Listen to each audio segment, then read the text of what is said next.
Hi everyone, Paul here from FamilyWheels.ca with another car review for your growing family. And this week on the channel, we're looking at a real bestseller for Mercedes despite having only been in the company's lineup for a few short years. You see, the GLC was brought into the mix to replace the GLK back in 2016. And it's meant to line up with the size, amenities, and design language that you're going to find in the C-Class sedan.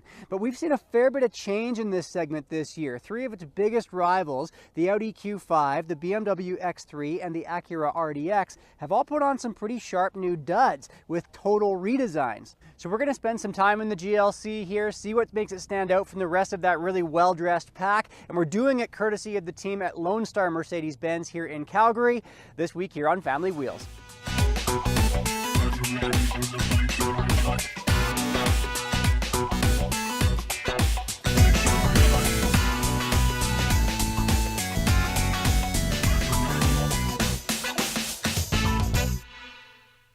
One thing I've always thought makes Mercedes vehicles stand out from its competition is that they've got a very mature, classic look to them. While BMW, Audi, and Volvo have been a bit more playful and modern in recent years. And at times, I've found Mercedes cars maybe a little stuffy, kind of boring as a result, but this latest generation from the company is holding on to that classic style while still cutting a really handsome, eye-catching figure.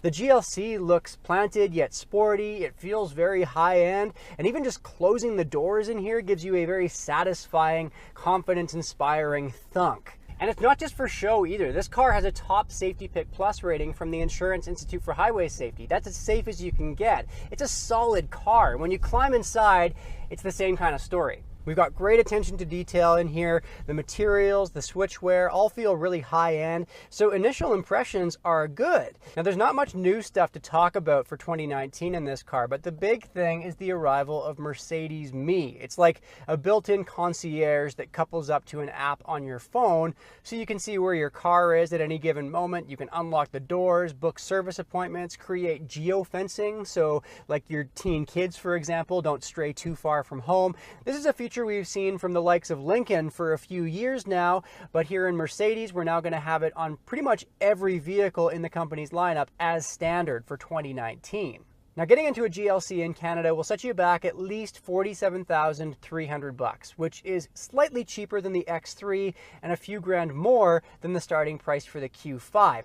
And here's what you get for that price. You get power front seats, dual zone climate control, remote start, push button start, power folding side mirrors, a 7-inch infotainment system screen, paddle shifters, a selective damping system that monitors how and where you're driving and changes the ride feel automatically. All-wheel drive also comes as standard, so that's all good stuff. But as tested here, we've got a lot of extras piled on as well. There's the $4,500 premium package, which gives you a sunroof, navigation, and a power lift tailgate. Things I was honestly a bit surprised not to see as standard on a luxury vehicle these days. And then there's also the Premium Plus package for $2,700. That gives you parking sensors, a 360-degree parking camera, a foot-activated trunk release, and a household-style plug in the back seat, among other things. Lone Star staff also tell me that this night package with these blacked-out roof rails, 19-inch rims, and some AMG-inspired looks is a popular choice. That's another $2,100. Heated steering wheel, that's going to be $250. Heated rear seats are $550. Satellite radio is even going to cost you nearly 500 bones. The one big kit that we don't have here is the Intelligent Drive package, which gives you lane keep assist and automatic braking functions. That would be an additional $2,700 on top of what we've already got here. But as tested, we're at around $65,000 Canadian, pre-tax and freight and all the rest. That's flirting with a $20,000 premium over the base version of this car. Now, in terms of the engine, we have what we're seeing in a lot of competitors these days. It's getting to be a very popular power plant, a 2-liter turbocharged 4-cylinder engine. That means it's a fairly light engine. It's also fairly efficient when you're really behaving yourself, but it can also still tow up to 3,500 pounds and has a bit of, chutzpah when you want to kick it up a notch for passing someone or maybe just having a bit of extra fun. That said, fuel economy really didn't blow our minds here this week. 10.6 liters per 100 kilometers. That's around 22 US miles per gallon, and that puts it right on par with our test of the new Volvo XC60, which has a turbocharged and supercharged engine as we tested it, or also similar in fuel economy to the new Acura RDX that we tested a couple of months back. We actually saw better numbers out of the Audi Q5 for fuel economy, despite that car feeling what we thought just a little bit sharper for performance. So if fuel economy is a big priority for you, there's the 350e plug-in hybrid as a choice, or if you'd rather have, a little bit more of a crazy option, you want to let your hair down, there's the AMG tune version to tempt you over. Actually, two engines to choose from. There's a V6 bi-turbo or a really screaming V8 bi-turbo, and that could carry the price in the GLC all the way up to $90,000 Canadian. So this base car kind of finds itself somewhere in the middle between both price and efficiency. And while I wouldn't really use the word exhilarating to describe the driving experience here in the base GLC 300, even when I fiddle around here with these dynamic drive mode select functions to go through eco or comfort modes or even sport or sport plus modes, one thing that really does describe this car well is the word smooth. There's no drama in here whatsoever. The 9-speed automatic transmission carries you through the gears with these beautiful imperceptible shifts. The ride is comfortable with steering and suspension that adapts to the sort of road that you're driving on. We're also averaging a very quiet 60 decibels at 100 kilometers an hour this week with our decibel reader, and the seats hug you just right. It's a really calming place to be. And while some people might grumble about these seats being made from what Mercedes calls MB Tex, which is a faux leather product, I actually really like it. It's convincing as the real deal. Most people would never know the difference. It's tougher than leather. It doesn't take the same care as leather, and it's a greener product to make.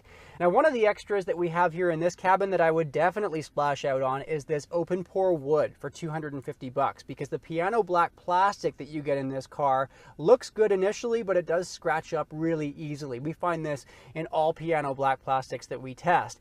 Elsewhere here in the cabin, it's mostly really well laid out. I love these easy to use metal climate control knobs here, and I thought this was pretty slick too. As the Lone Star staff were getting me acquainted with this car, they pointed out the rest feature, where after a car has been turned off, if you want to keep it warm or cool, as like say a passenger stays in the car while you pop in to get a few groceries, you press the rest button and it keeps blowing hot or cold air into the cabin for 15 minutes. Pretty cool.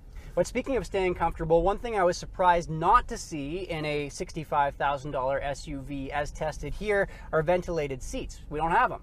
And I'm also not crazy about the positioning for the heated steering wheel control, which is tucked way out of sight. And while I do like this gear shift stock right here, which means you don't have, a shifter cluttering up the center console, one minor little irritant, which would get to me over time, is that when you turn the push button ignition off, the car doesn't automatically go into park like we're seeing from most other companies these days. It's just one extra kind of annoying little step. And I'm also finding this week that the infotainment system is just a little bit flat-footed and tricky to use compared to its competition. There's no Android Auto or Apple CarPlay available in the GLC at all, and it's controlled through either this rotating click wheel or a touchpad, which is perched on top of that click wheel. And it all feels just a little bit redundant, a bit tricky, to quickly search through menus or change radio stations, just not super intuitive. And I'd also love to have a home screen function where we can see everything in one place. A lot of other car companies are doing this. That means you can have navigation up on the screen at the same time as, what's playing through your sound system, information about your phone that you have paired, that sort of thing. But there are some cool features too, like the built-in 10 gigabytes of music storage, so you can upload a bunch of your favorite CDs right into the sound system and not have to carry them around all the time. And I also like that you can have two phones paired simultaneously here in the GLC. So say I'm driving, Devon's in the passenger seat, and her phone rings, well, we can still answer it through the hands-free system, which is just a handy feature.